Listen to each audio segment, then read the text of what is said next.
Hi everyone, this is Neil Writer, consultant audiologist and director of ClearWax. Thank you for joining me in my latest video. And here we have a patient who attended with a blocked right ear. They've got a very narrow ear canal and also quite a bendy ear canal.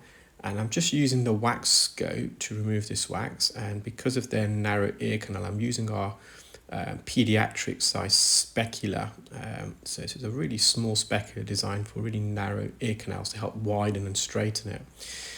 Now I've just put some olive oil spray in here because the wax was quite dense. It was attached to the canal wall. There's a bit of skin around the edge, so this will just help loosen the wax.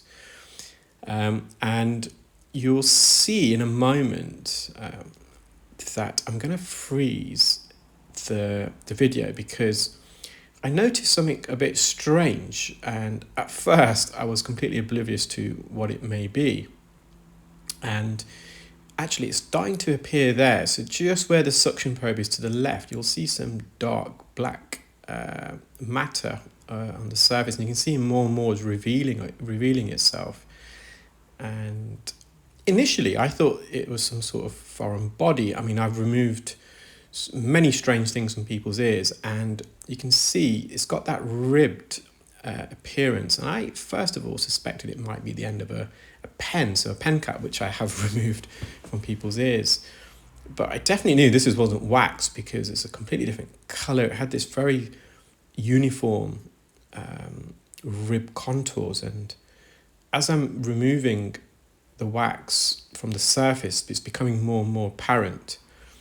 And it was only until this stage, where I think that's the head, that I realized this was a beetle, some sort of bug that was in the ear. And you can now see its little hands and sticking out, protruding outwards, its little legs. And that's just me retrieving that. So this came away from the wax. Therefore, it was embedded into the wax, and a surface coating of the wax had concealed it. And I removed that outer layer to reveal it, and it then separated from the main wax plugs. I'm just going to go back in, remove the wax. We don't want to forget to do that. And I mean, well done to that beetle to get into this patient's ear, because it was so narrow. I mean, I was having to really stretch this patient's ear. And in a way, the earwax did its job. It prevented this beetle from further entering and, colonizing and potentially laying eggs in there. So the wax trapped the beetle. And this patient had no idea whatsoever that something had crawled into his ear. So I can only suspect it happened at night when he was asleep. He was obviously very shocked. I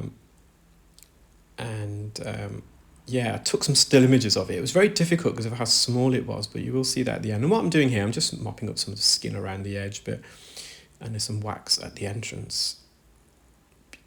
And we're going to visualize the eardrum as best as we can in a moment, because it was so narrow and bendy, but I'm just stretching it open the ear. I'm getting the inside of the speculum inside the second bend. I'm just rotating the wax scope now.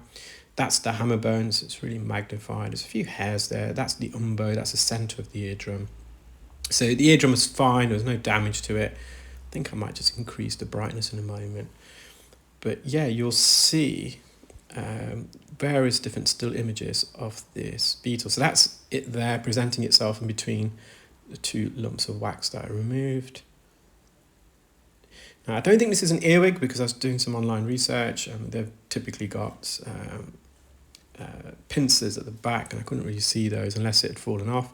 So that's just a closer image. This is from a different angle. So it was dead, it wasn't alive. It's probably been there for a while.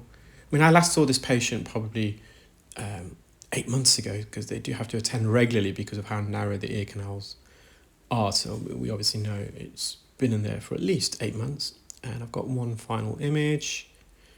There we are.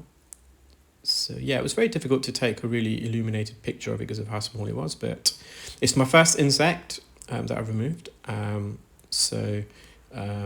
been waiting a long time for that, actually. But I hope you enjoyed the video, guys. Take care, keep well, and speak soon. Bye.